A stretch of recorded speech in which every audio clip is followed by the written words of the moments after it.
What is up, Leafs fam? It is game day, game 3 between the Bruins and Leafs at Air Canada Centre tonight. You know the deal for the Buds.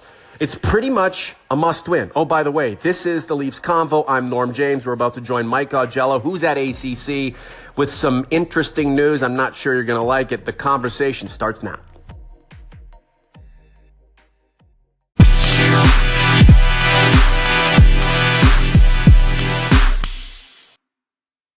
All right, here is the man of the hour emerging from icy cold Buffalo, New York, straight into the fire that is the Air Canada Centre, Mr. Mike Augello. How are you, sir? What's the latest?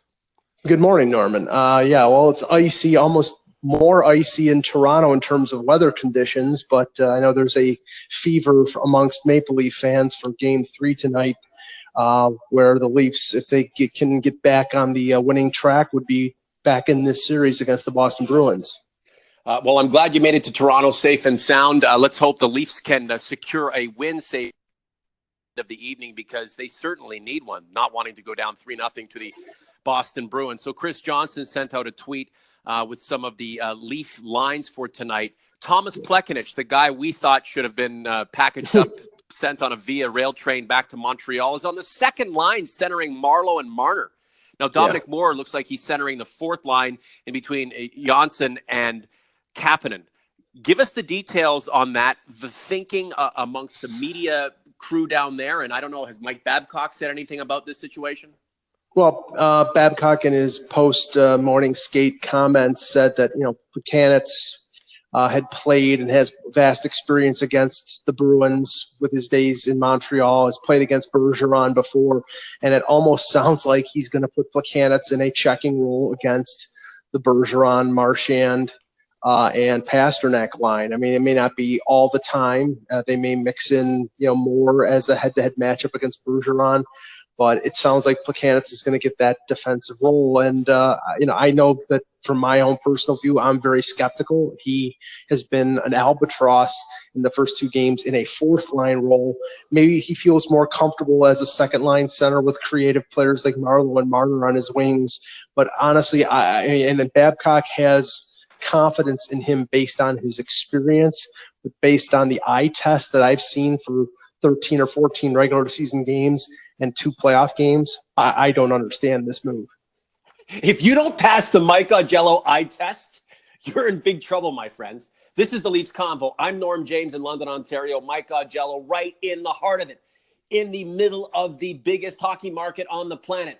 Right where he should be, Air Canada Centre, getting ready for tonight's Game 3 between the Bruins and Leafs. Boston up 2-0 on the Leafs, who are in pretty much a must-win situation. Let's just say, Mike, that Mike Babcock has really stuck his turtleneck out for Thomas Plekanec. Was there any pushback from the media on his decision to have the Czech superstar or once-time superstar centering the second line? No, there wasn't any pushback. I think they realized that there's not much choice right now in terms of, Patrick Marleau was not comfortable playing up the middle in Game 2. He hasn't been comfortable playing up the middle at all this year. But when Matthews has been hurt and when other things have happened, they've had to do that. He doesn't trust William Nylander defensively in a playoff situation up the middle. So his only option was to put keep Plekanec in the lineup and promote him up to second line. I mean, I grant the point that he doesn't have many options with Kadri out for another 2 games, but I'm skeptical whether Plekanec can step up and actually do this. We will see in Game 3. Did you get a chance to talk to Thomas Plekanec and tell him he's playing tonight? No, I think he already knew, Norman. I think he already knew that he was playing, and he handled a number of questions from a large group of the media here at the Air Canada Centre, and he seems fairly confident that he can do the job, but we will see. There's this narrative on social media. We know a lot of what social media represents is just entertainment. This narrative that Thomas Plekanec's head's still in Montreal, he doesn't want to be in Toronto. That's garbage. He feels it here. He feels the heat. He knows the heat from Montreal. The heat's just as fiery, just as hot, if not more so, right about now in Toronto.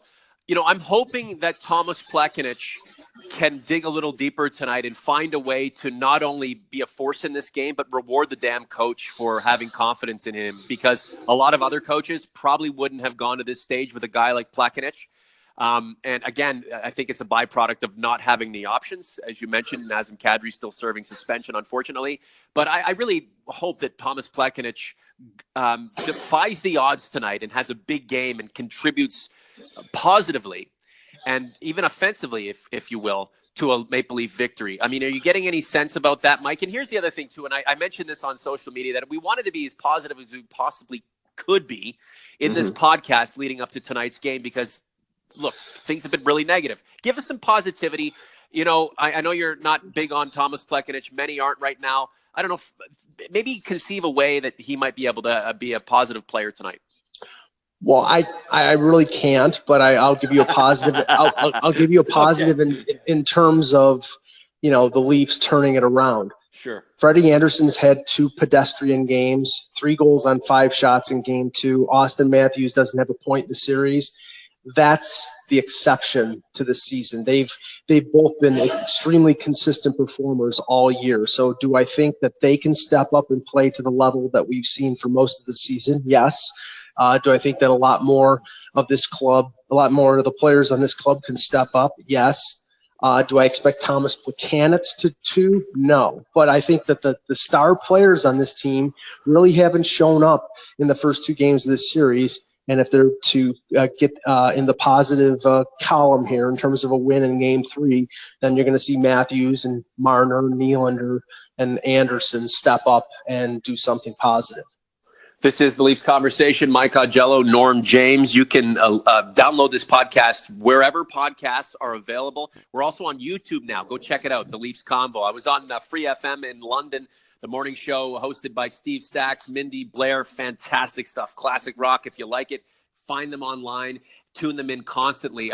They asked me what I thought the Leafs needed to do tonight to get a leg up on Boston, get the momentum and keep the momentum. And it's basically from the opening faceoff, just burn Boston with their speed, get a goal to start the game, take a lead, keep the Boston Bruins on their heels, draw some penalties and just keep that momentum, because Boston has all the momentum right now. But we also know that the Leafs are one of the best home clubs, in the National Hockey League. And, this is the time to prove and show what they can do on their home ice. It counts more now than it has all season long. Time to put up or shut up, get the advantage, keep the Boston Bruins on their heels, and I think they win tonight. Well, I agree with that assessment, but what I think they have to be concerned about is, Boston is playing with house money. They're up 2-0. They're coming to Toronto. They can really sort of play fast and loose. And what I think the Leafs have to be concerned about is them coming out and doing what they did in Game 1, bull rushing them, try to run them through the back of the rink. There is no pressure on the Bruins right now. If they play fast and loose and they get a 2 or 3-0 lead in Toronto, the crowd will fall silent and they'll sit back and play their defensive game. The Leafs are going to have to do what you indicated, which is get a quick start, get the crowd behind them, hopefully get the Bruins to take a couple penalties. And if they do that and their power play is effective, then they can maybe get the lead and then go from there. The Leafs offense is about shock and awe. There's no point being tentative, Mike. Just go out and play hockey, for God's sake. This is what you're paid to do. This is the best time of the season to do it. It's time to get it done. And you mentioned that the Boston Bruins are playing with house money.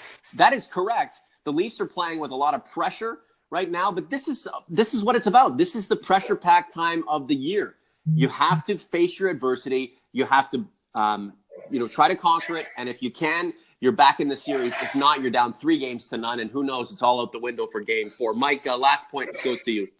Yeah, I think that, for the Leafs to win, and I'm not by any means putting any fault on Freddie Anderson, because, defensively the Leafs in the first period on Saturday were fairly inept. But Freddie Anderson needs to come up big, and we've seen him do that time and time again this season. So if we have a 40-plus save situation for Anderson and they win this game, then the Leafs again have some momentum and they're back in the series. I don't like the way the optics are playing out right now, or the way they're being drawn up, that this is a David versus Goliath scenario, because the Bruins and the Leafs are a lot more evenly matched than we've seen over the past 2 games. It's time for the Maple Leafs to counter what they've had to deal with. They're down 2-0. They have to win tonight, Mike, because let's face it, coming back from 3-0, it's just not happening. Hopefully you can get yourself a little bit of downtime while you're in Toronto. Get yourself a meal. Maybe check out some of the Leafs Convo, Mike. We can use the hits and we can use the eyeballs and the plays on our various platforms. So, Mike, why don't you do that? In the meantime, I'm going to keep working on this podcast, and we will reconvene tomorrow, and hopefully it's following a Maple Leafs Game 3 win. Sounds good. Thanks, Norman. Thank you.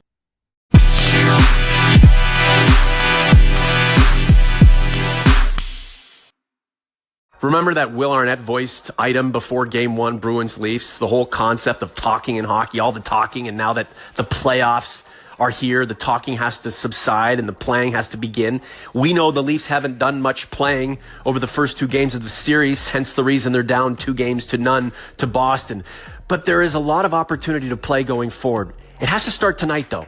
The Leafs need to win tonight. We all know that. They're not coming back from a 3-0 series deficit. So let's book a win for the Maple Leafs tonight. And Thomas Plekanec, we all want to see him go back to Montreal, right? As of now. But this evening, if this guy has a big game for the Leafs, he's not going to become a hero, but he's going to get back into our good books. Give the guy an opportunity tonight. Give these players an opportunity to get the job done. This is not a David and Goliath story. The Leafs and the Bruins are equally matched in many ways. The Bruins have drawn first blood and added to it. The Leafs are about to punch back. Thanks again to Steve Stacks, Mindy, and Blair, Free FM in London, Ontario, Canada, for having me on their morning show. Look them up online, tune them in, keep them on. That is classic rock for the ages, folks. For Mike Augello at ACC, I'm Norman James in London, Ontario. The Leafs Conversation on every platform you can find podcasts right now. Go do it. We'll talk to you later. Peace.